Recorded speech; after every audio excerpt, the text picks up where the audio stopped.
And in studio, we have Josephine Wamboa-Mongare, who is an advocate, and she'll tell us a little bit more about her involvement in the justice system and justice for victims of domestic violence in Kenya. And then we have Rebecca Gitao, who is a psychologist, and she's based at the Gender Violence Recovery Center at Nairobi Women's Hospital. Now, we were supposed to have a young lady come on set who is a survivor of domestic violence, but unfortunately will not be joining us. And so we will proceed with the discussion with the two ladies here. Thank you both so much for coming. I think today we'll really delve into, for lack of a better word, trends.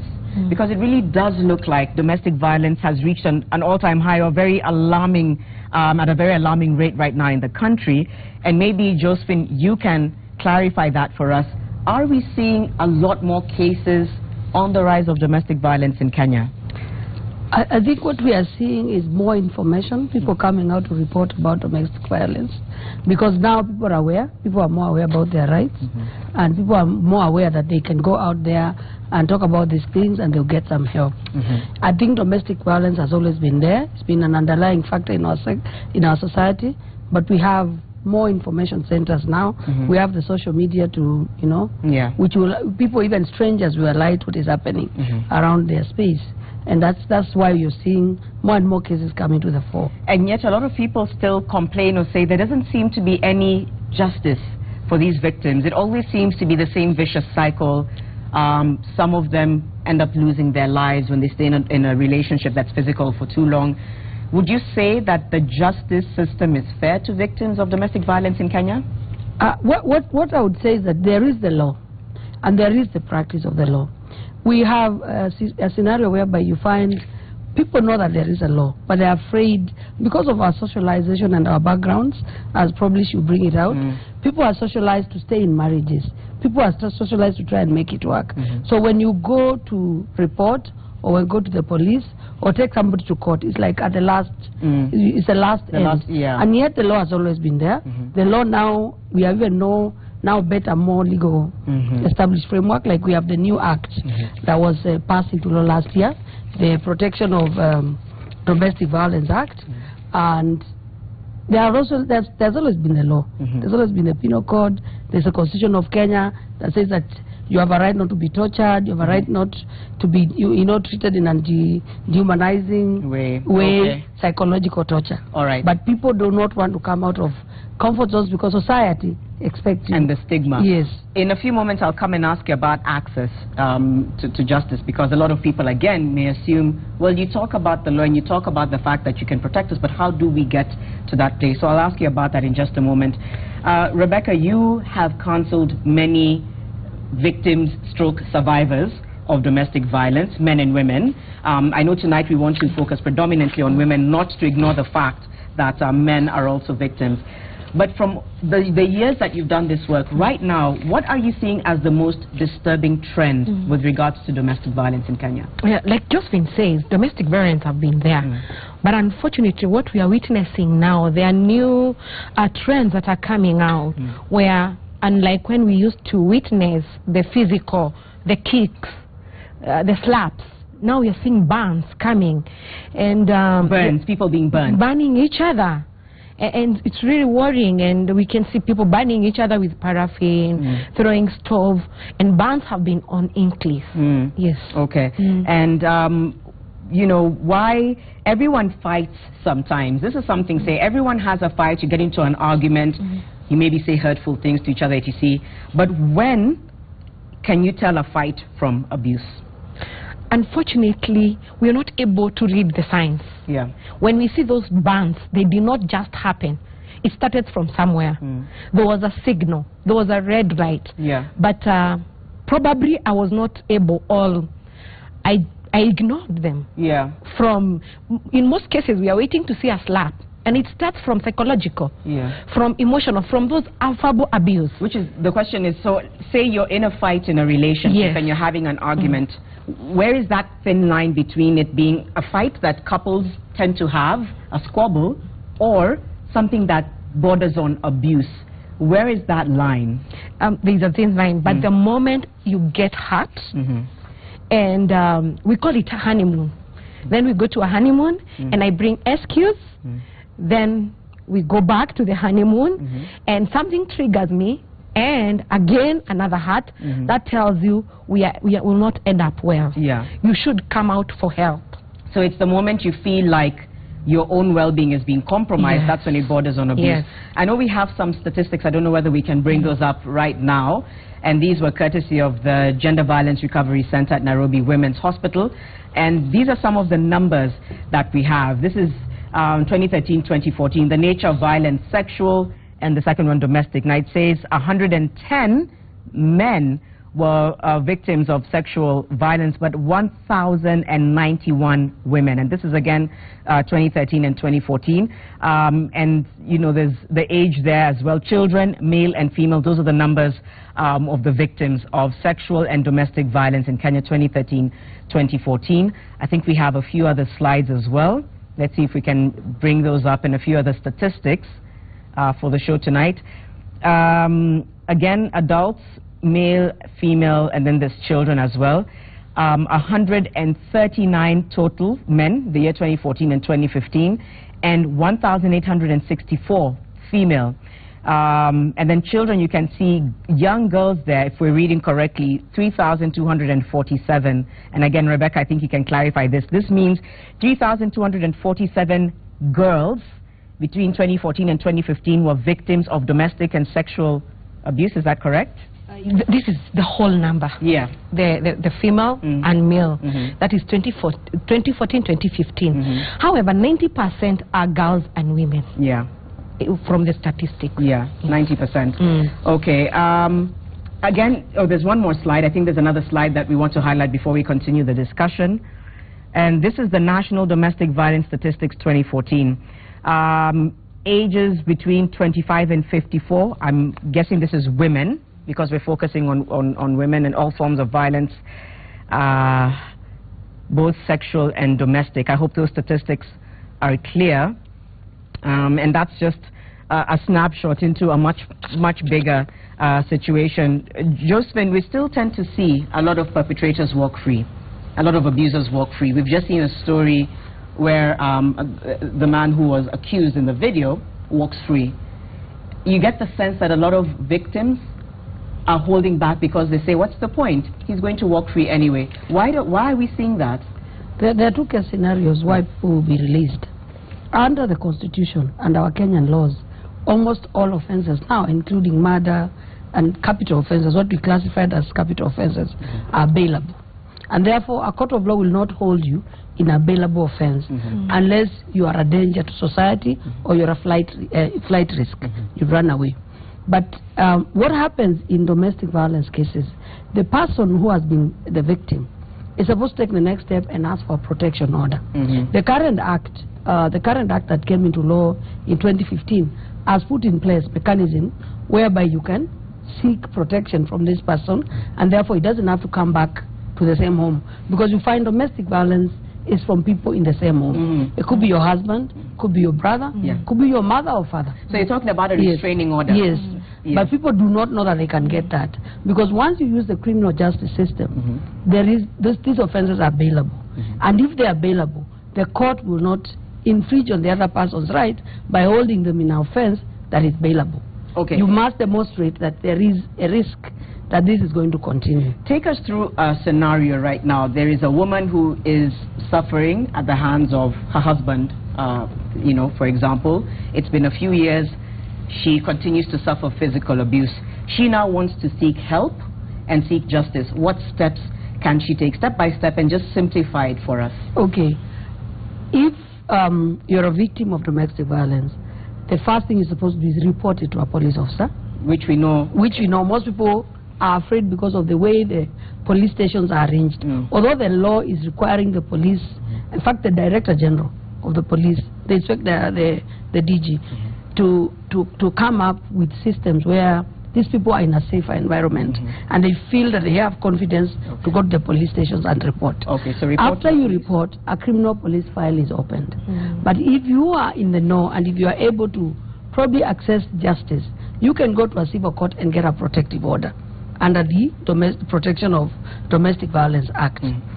Sorry, before I want to stop you there. What evidence would you have to have brought forward to be able to get that protection? The law doesn't require you to have a lot of information. You just have to demonstrate that your life is at risk. And therefore, once you go to a court of law, in the first instance, ex parte, as we say in law, alone, without even involving the other party, the court is supposed, under the current law, to give you an order so that this person is restrained by law from coming near you. Now, with this law, if you feel that this person will not respect the law, then you take it to the police office, the police station. The police are then supposed to come and tell, I mean, if he breaks that law, they can arrest him now and lock him for a new offense. Now, if this person is taken to court in the criminal justice system, and the court is satisfied that he is no longer, he doesn't need to be restrained, then the court will allow him to have this case heard while he's out on bail. And that's why you find a lot of people coming out. Now, another problem we have, and probably this one will come out from high experience, is that most of our women, because of socialization, they'll go and report in the first instance when they are very upset, when the beating has happened or the violence has happened, and then they'll change their mind halfway the process. They'll come and say, oh no, people will think I'm a bad woman, the society will judge me, what about my children, how will the society look at me? Then they'll go back and withdraw those charges. So you find the police are left with matters that yes, they have an accused person, but they have no witnesses. And that's the weakness. That's the major weakness. Most people don't know that they need to walk through the journey of the criminal process so that this case can stick. I'll come back to you in just a few moments. Why does that tend to happen? Because in most cases, the victim is socialized to feel guilty and shame. It's sort of to blame herself. In this case, we are looking at a woman. Because a woman, you are told you have to just be in that marriage. You have to make it work. And so anytime you want to go and report, then you feel you are condemned. You better die there. The society doesn't judge you well. And like she's saying, it's a matter of socialization. And so even as we support them to go and report, at one time, they don't want the society to look at them like I'm the one who caused these things not to work. So I better withdraw. And again, there is also that dependence. Hey, I'm only depending with my husband, for example. So in case I take this case, who will be taking care of me? Who will be taking care of my children? Again, because this cycle have been there, I've been also made to believe I cannot make it by myself. And here we are not saying that people need to divorce. All we are saying is that my freedom is very important. I want to move on to another type of abuse, but before I do that, there are some women who will go the whole 9 yards. From what Josephine is saying, they'll report the case and they'll stick to their guard. But a lot of them still, how do you then guarantee their safety? Do some of them, have you had cases where they come back and say, my life is under threat, and how do you then deal with that? That is, as an organization? That's really, those are some of the challenges that we witness. Because again, we don't have safe homes. Even if they are there, they are very few. And so, for example, at Nairobi Women's, what we do, we have that temporary shelter. So after 48 hours, we need to release you back. And where we are taking you back, it's the same perpetrator. And so that is a challenge. And again, we won't take you to the police station so that you stay there. So that is really a challenge. And like she's saying, the perpetrator is maybe out on board because this is a bearable crime. So it's a really big challenge. I'll come back to you in just a moment. Emotional abuse is something else that a lot of people have been speaking about.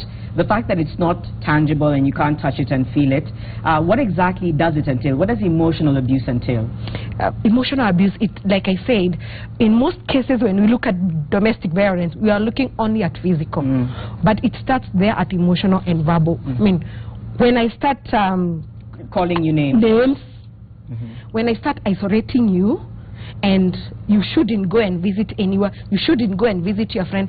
I'm all over you. For example, now that we're in technology, I'm all over your social media, your phone.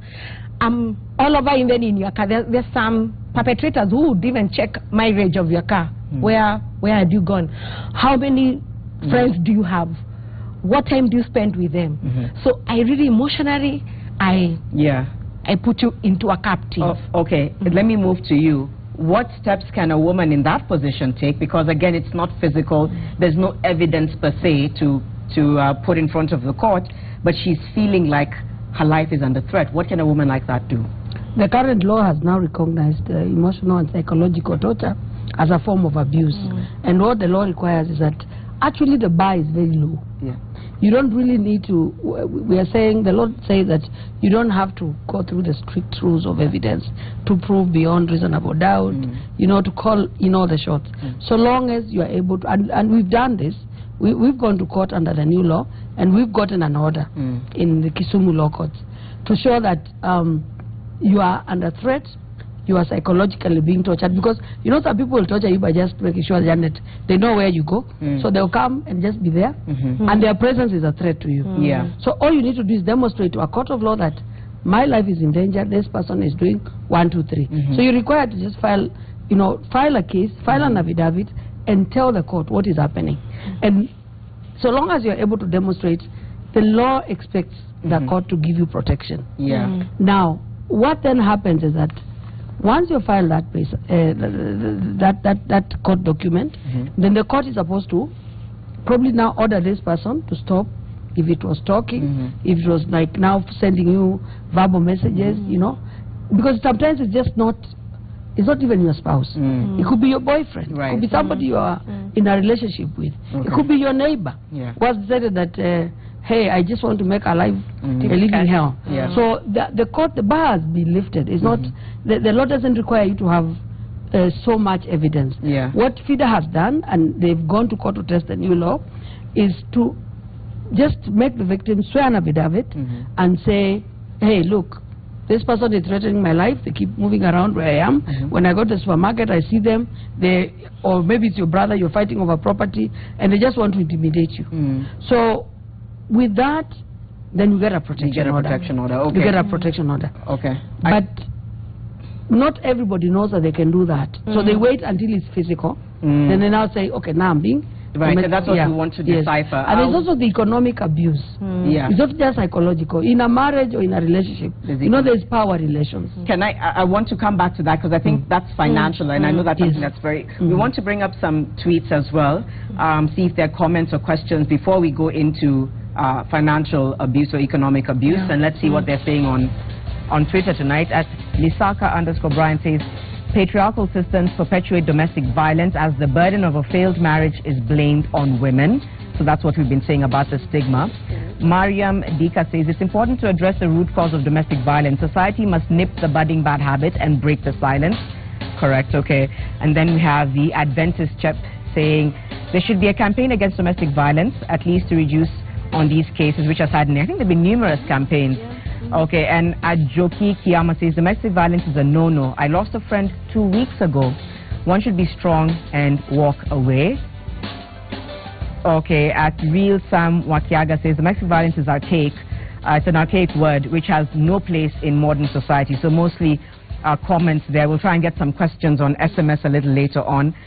Tell us a little bit about financial abuse, economic abuse before we take. Yeah, I was saying, because of power relations, okay, maybe that is changing now, but in the past, you'd find that the man holds the purse, and therefore he calls the shots, and therefore decides how much you can spend and what you can spend it on. And then it becomes so bad, sometimes you cannot meet your basic needs. And because of that, most people will not, you know, want to upset, you know, and then they're familiar, as we say, because they have been brought up to familiar. And even when you're getting married in those weddings, you're being told, you know, a woman is supposed to familiar, you know, you're supposed to be patient, you're supposed to be loving, you're supposed to support your husband, and they're supposed to protect your household. So you don't want to expose your household. But inside there, it's not just physical, but probably you're being told you must, you know, you're given 100 shillings and the person expects a meal in the evening. And they don't just expect sukuma wiki and ugali. They expect a real meal. How you make it, they don't want to know. And if you ask for more money, it's or whatever. In relations also, you find people go what they call nail by mouth. That's psychological torture, you know? Because why are you not talking to me if we are in a relationship? And that hostility. That hostility. But the financial bit is what makes people stay. In this, in that cycle, because of that imbalance. And I think what she's saying, some women don't even recognize it's an abuse. Because what perpetrator would do would equate, for example, isolation with concern. Or love. Or love. I want you to be with me. You know, it's not safe there. Would even equate why I am following you, because I want you to be safe. And that's the question. When does it cross the line? I think this is where the lines are so blurred. And it may sound ridiculous because you might be thinking, but it's obvious, you know, this person is infringing on your rights. But there's a woman thinking, no, but he just wants to make sure I'm okay. He wants to make sure I'm safe. And sometimes it doesn't even get concern. And it doesn't even get to a point where they are abusing you per se. But there's just a sense of intimidation. But how do you know? I don't know whether that's a question that can be answered. It sounds very, I don't know, it sounds complex. I don't know if you can shed some light on that. It's really complex because when someone shows concern, you feel good as a woman. Unfortunately, we don't know when it's going overboard. And this is what we say. When you feel it's over, that you don't have your own freedom. You feel from inside you don't have, you're operating under someone's mercy. That should ring a bell in your head that things are not right. You should try and seek help, come out, talk about it. But like she's saying, society has shown us we don't talk about family issues. You keep quiet. Then again, I think like somebody who has tweeted, we need to address what are the root causes. What is the problem? And some of the problems, like the power and control, some of the perpetrators, as we realize that we are doing counseling, and as psychologists we realize they are fighting with their inner emptiness. And so for them to cover and to defend themselves, they use that defensive mechanism. That I have to control so that you don't see what is happening inside me. How much are we involving men in these conversations? I know that previously we've covered domestic violence on the show, and I know we've spoken to one or two men who are trying to make a difference and trying to change the mindset of men. From a psychologist standpoint and someone who works a lot in this field, how much are we involving men in the discussion, and what kind of results are we beginning to see? Luckily enough, there's some change. Unlike the past where this used to be a woman thing. For example, at Nairobi Women's Hospital, what we've done, we have a Million Fathers movement, where we have involved men to champion and to talk about domestic violence to their fellow men. Because not all men are bad. As much as we are saying 90% of the victims of the perpetrators are men. We still have very good men in this country, and so we are using them to champion and even to talk to the fellow men and tell them, hey, we can all change. I have another question, and maybe you wanted to make a comment? Yes, I just wanted to say, like at FIDA we have a pro bono lawyer system, and most of our members are men, and they come in to help us, you know, some of these domestic violence cases. And we also started a mediation system whereby when people fight in the homestead, we just don't run to court and get separation orders. We bring them in and try to understand what is the problem. So at FIDA Kenya, we have that mediation. We invite both parties to come and we talk to them and ask them, what is really going on? Why must you resort to physical violence? Why are you torturing the other human being? And we've seen people change. We've seen even that's the aspect of them being given a platform to vent. Just making a difference. And just to ask the two of you a question, a lot of the SMSs that we've been getting talk about the fact that women deserve this treatment. I think I wish I could highlight one particular one. There's quite a few and I can't find, but there was one man who was saying, well, they deserve it because they're so rude and they talk so much. This was going to take a whole mind shift, isn't it? True. Yeah, to change. And I'm not shocked to get such a question because when we go out there, like for GVS, we go out there to create awareness. Most of the things that we get is women need to be disciplined. Sometimes slapping a woman is not bad. Even hitting her, she needs to be disciplined. And so the question is, this is an adult. This is an adult. So as much as the person who has sent that, maybe what we need to know is that there are better ways of resolving conflict. And we are both, they are respective ways. What about, sometimes I ask men, what about if it's your sister or your mother? Would Would you say she's loose when the father?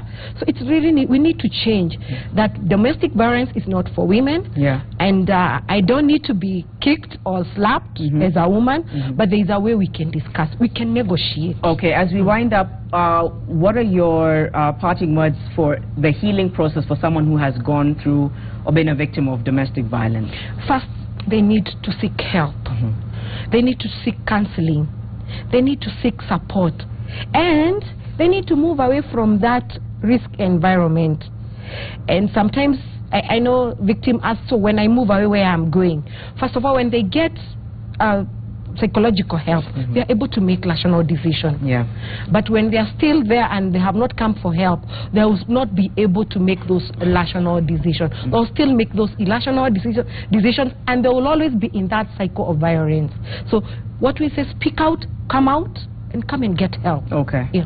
All right. And for you, the way forward? I think, well, we have a legal framework in existence in this country. We have the Constitution, which is very progressive, which has actually said you have a right not to be tortured, not to be subjected to indignifying treatment, and there's now a law that is in place.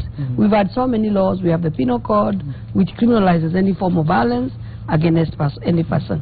I think the society needs to wake up and say, we cannot allow this to go on, because even the law now allows your neighbor to take you to the police station if you are, you know, you are hurting your children, you're fighting your wife. They can report you, or even if it's the wife who is, you know, causing the fracas, they can go and say, look, come and see, come and look at these people, and do something about it.